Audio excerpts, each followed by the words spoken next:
A tall, handsome man in a black shirt and pants with glasses sat in his dingy little office. He was scribbling on papers with some skill with a black quill and ink.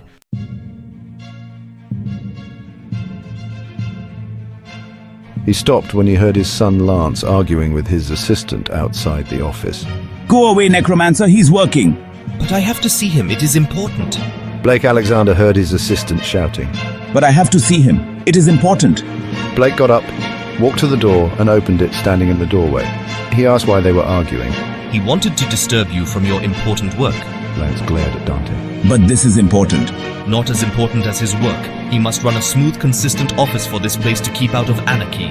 Dante takes my job more seriously than I do. What is wrong, boy? Someone tried to assassinate the king of the earth. They did? How is Granddad? He's alive. He was lucky he was just winged.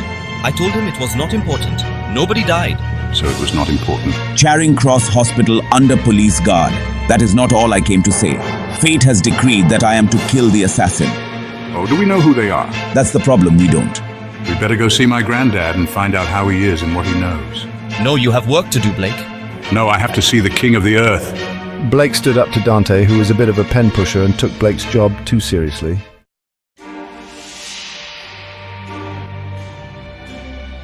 What's so important about the king of the earth? The man known as the King of the Earth was in reality more than that. He was not really Fred Alexander, a lowly planetary king. He was actually better known as Sapphirus Argent, Emperor of the Silver Intergalactic Empire. It consisted of the entire galaxy. He just preferred the name Fred Alexander, his human name, as Sapphirus Argent sounded too stuffy for him. Most of his family had two names, a human name and an alien name, all but Lazarite Argent, the last fate who reigned as ruler of everything. He was a bit of a busybody with a dark streak. He made Lance play Avenging Angel, killing bad guys. The police saw him as a mad serial killer, as did Blake. He was not mad, just misguided, and Blake knew it. Lazarite went by his lofty surname, Argent. Let's go see the king now. Beat you there. Lance disappeared into thin air, followed by his dad, who disappeared too, leaving one angry Dante alone.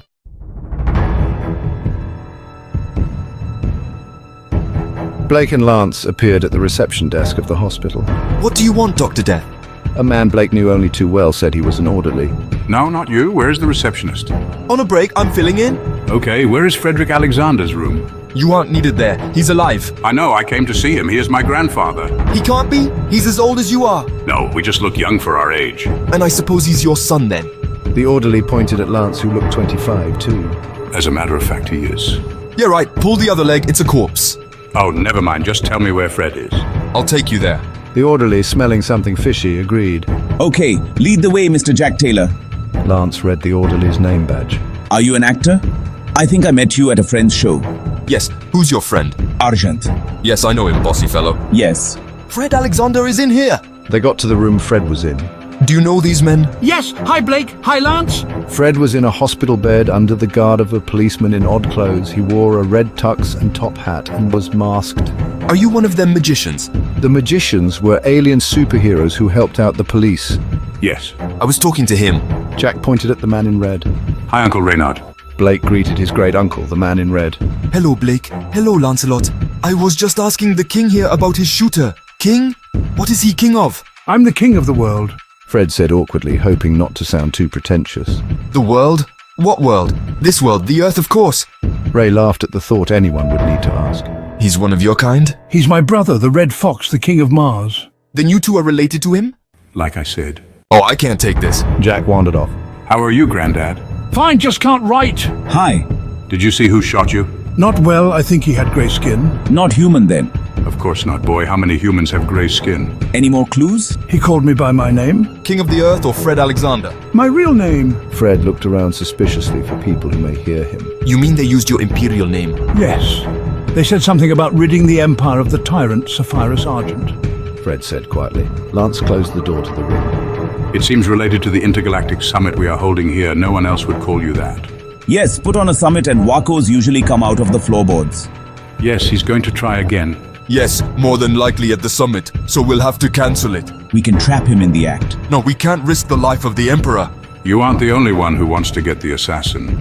According to what Mortimer said, his son, the necromancer, wants to kill the assassin. Does he? Maybe we can trap him or draw him out, or the necromancer can kill the assassin if we don't cancel it. True, but I don't know which assassin I would put my money on.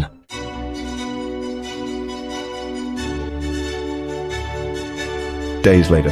Fred stood by a podium with his arm looking normal. His bandages were hidden beneath a silver tux with blue trim. Welcome to the Intergalactic Conference of the Silver Empire.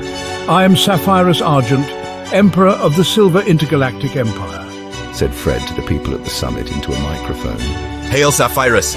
Behind Sapphirus stood his son, Darkstar or Varisite Argent, otherwise known as Valentine Alexander. He was Blake's dad.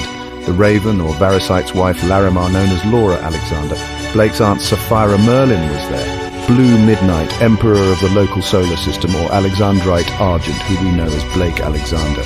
Blake's wife, Anatasi Argent, is called Angela Alexander by humans. Lastly was the Enchanter, or Lakelandite Argent, we know as Lancelot Alexander. I would like to thank my grandson, the local Emperor Alexandrite, for organizing this summit.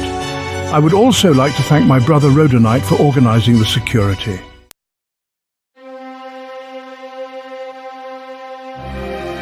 Later in the summit there was a masquerade dance. Lance wandered around looking for suspicious characters and actions. While he was looking around, he found two suspicious characters. They were his niece, Astra Saphira Starfire, and her husband Maximilian, or Marcasite Starfire. They were the vampire king and queen. Lance raised Astra when her parents were murdered. He was like a father to her. Hi Lance, have you found him yet? Asked Max, who like his wife knew Lance and Blake were Mortimer and the Necromancer. Not yet. The night is still young. You are the most suspicious people I met here, said Lance. No one more suspicious than little old us, joked Astra. Lance wandered off, leaving them to themselves. Astra, queen of vampires, went to a masquerade opportunist. She was with her husband Max, the king. They danced all night, then they got people alone and they took a little drink. She savoured the taste of the blood she drank. She drank it in a wine glass in her black-gloved hand. Her gloves were made of fishnet lace and her hands were bejewelled. Her husband stood admiring her long black tresses, her dress and her gothic beauty. On her face, a black lace mask fit tight on her finely chiselled face. Max told a joke. She laughed and cried. She laughed too much. She flirted with silence and bit her fingertips. They danced like newlyweds, enjoying the dance and each other's company. Their eyes never left each other. It was as if nothing else mattered, their hearts in their mouths. The world felt as if it was theirs alone. They took joy in each other's touch and movements and the other's loving glance. The world was lost. All that existed was the music and the magical moment which lasted till the dawn's light peeked in, and the moment was gone. Back to Lance, he was still wandering around when his father walked over to him. Hi, boy. Have you seen anything suspicious?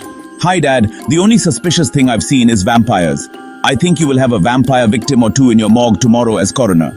Lance joked darkly. I do not doubt that. Said Blake grimly. Ray, seeing them, wandered over to them and asked if they saw anything suspicious. Nothing unusual, just ex-Zeratians getting drunk on the punch. Think somebody spiked it. It seems so. I wonder if the Necromancer is here. I don't know. Here or there, I suppose. He could be anyone or anywhere, right, Lance? Joked Blake. I wouldn't know, said Lance offhandedly. Look who's coming, said Blake, seeing Fred walking up to them. Oh damn, the sycophants, said Lance under his breath. How is everybody tonight? Asked Fred, greeting them warmly. He was happy to see them. Good, Grandad. All is good with me too. Good. How are you? Just working out deals with the ambassadors, said Fred. Fred was not alone. He was surrounded by a gaggle of delegates. Were they the people from behind you when you opened the summit? An ambassador said, recognizing them. Alexandrite Argent and your son here, Lakelandite Argent. Your other son, Chrysoprase, the timekeeper, is amazing. He is his eldest son, and he is my brother Rhodonite, the Martian king, said Fred to his followers. Alexandrite Argent and your son here, Lakelandite Argent. Your other son, Chrysoprase, the timekeeper, is amazing. Nice to meet you, said Blake, smiling charmingly. He ignored the mistake and the reference to his murdered daughter, which was still raw even 20 years later. Lance smiled. Kakna is Narnesh, Lance said to the alien in its own language, roughly translated as, good evening, I have to go, see you around, and walked away to look for something out of place. That was just a sycophantic ambassador. He was no trouble, just a pain in the neck to Lance, who despised sycophants more than pen pushers. He had no time for either of them. He knew sycophants annoyed his father as much as he did, but he could take it because he was a pen pusher. A teenage girl walked up to him. This is the most boring party I've ever seen. This is a political party, Chrysoberyl. It is meant to be boring. Stop using my real name. Call me Christine. Sorry, Christine. Have you seen anything strange tonight? She was his daughter and apprentice. She had been looking for suspicious things there at the masquerade. Oh yeah, I saw Astra and Max killing someone and drinking their blood out of wine glasses. Yuck. Oh? Other than that, yeah. What did you see? Oh, I saw a grey alien looking very suspicious. He was dressed as Zorro. Haven't I told you not to be racist? Call them by their proper name, ex-Zeratians, not by their skin color. Dad, Christine, what was it doing? Fighting with a Venusian bartender over his wearing a weapon. What, a sword? Lance asked, laughing. No, a gun. A gun? Where is he now? Lance asked, panicking. He's talking to Granddad. Said Christine, pointing at an oddly dressed grey alien. Lance ran over to them.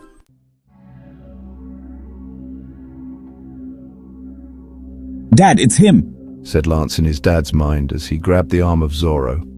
Lance dragged Zorro into another room. It was all set up for a banquet. It was empty. The sounds outside the room leaked into the room. Laughter and music rang slightly muffled into the room. Lance and the alien Zorro ignored it. "Who are you? And why are you, as you people say, manhandling me?" Zorro demanded. The last person you will see alive, said Lance darkly. "Who are you?" demanded the alien. I know who you are and why you are here. Lance said. "I doubt that," said the alien. You have come to kill the Emperor Sapphirus, and I have come to kill you, said Lance. "Who are you?" asked the alien. No one you need to know, said Lance. The alien was trying to pull away, but he wasn't strong enough. "Let me go or I'll shoot you," said the alien. Lance looked at the alien and saw a gun in its free hand. He let the alien go. It backed off, aiming the gun at Lance. Lance looked angry with himself for not thinking of the gun. The alien ran out of the room. Lance picked up a knife and followed it. There were murmurs outside the room.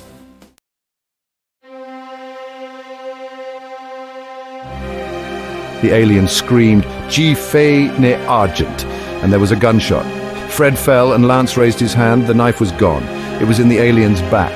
Blake helped his granddad, whom he knocked over seeing the gun. Ray ran to see if his brother was all right. He saw Fred was just shocked but fine, so he ran to the alien. He was dead. Lance, what happened? I killed him. He was trying to shoot the Emperor of the Galaxy. Good work, Lance. I knew the necromancer would fail to kill him, said Ray. Blake looked at Lance and bowed his head knowingly, acknowledging that the necromancer did well.